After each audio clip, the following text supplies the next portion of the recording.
Hi friends, today we're going to do my less than 10-minute writing exercise that will improve your writing by expanding your vocabulary. I've selected 3 words from the dictionary for us to play around with. We're going to use each one of these words in a sentence so we can better understand them by putting them into context.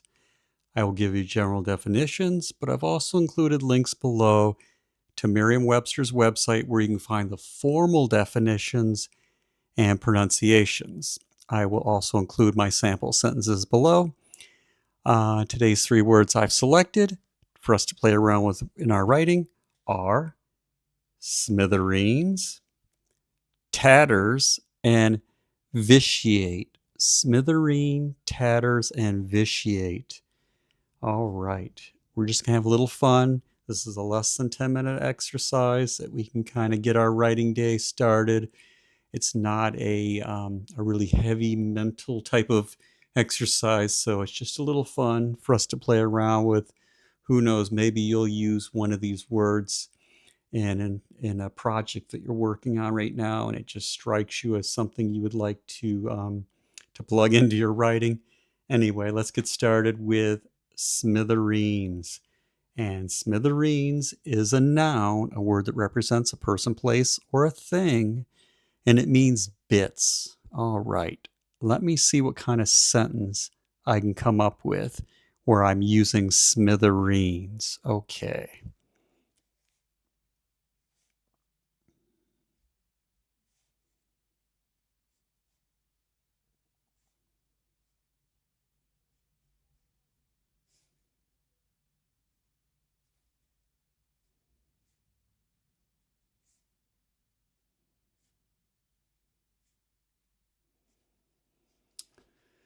All right, here is the sentence I've come up with for smithereens.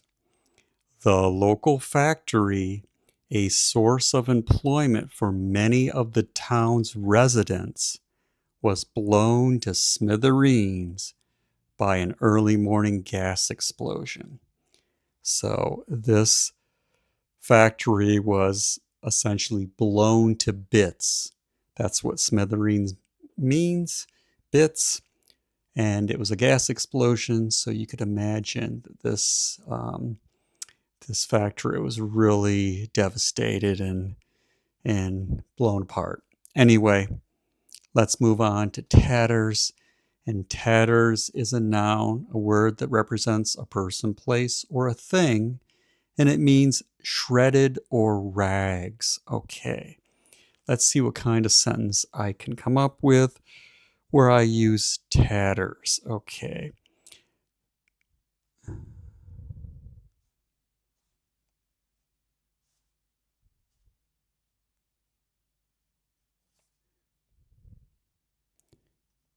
All right, here's what I've got for tatters. The few survivors of the village emerged from the ruins in tatters. All right, so you can imagine these villagers that have come out of these ruins. They're probably in rags. That's what tatters are, rags or shredded clothes. So that is tatters. Let's use vitiate in a sentence. Vitiate is a verb, an action word, and it means impair or to debase. Okay, let me see what kind of sentence I can come up with for vitiate or using vitiate in. All right.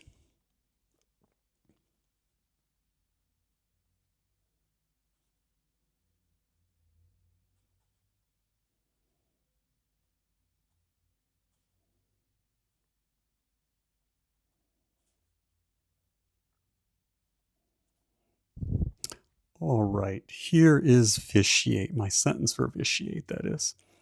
One politician vitiated his opponent with baseless accusations.